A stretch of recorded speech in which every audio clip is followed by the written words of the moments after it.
नमस्कार। आज भाकुर माछ दही देकी बनैबा दही भाकुर। तो माछ को आग भल कि आम धोइबा ना आइंसा गंध हम आ माछ जेते धोइबे सेतिकी मीठा। तापर आम भाजिबा। तो भाजिला बेले बेसी कड़ा करी भाजिबेनी, लो फ्लेम दे भाजिबे लाल करी चेपट चेपट करी। तापर पियाज गोटे नहीं बाटी नवा मसला आउ काजू आ पोस्त एका सामने बाटिबा।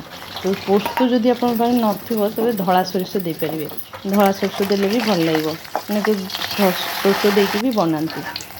तापर आम तेल रे पकेबा, सेई तेल माछ भजा तेल रे आम टिके गुजराती आउ तेजपत्र डालचीनी पकेकी ताकू पकेदबा। तापर आम पियाज बटा पकेबा, अदा रसुण पेस्ट गोटे चामच पकेबा, अध कप फ्रेश दही नहीं ताकू भल कि फेंटी नवा। तापर लंका गुंड, जीरा गुंड, धनिया गुंड टे पकई भल कि कषि नवा। तापर दहीटा जो फेंटिकी रखी आई पोस्त बटा और काजूटा पकईदबा। तापर गरम मसला टे दबा। तापर आम पछरे दहीटा दबा, लुण दबा स्वाद अनुसार।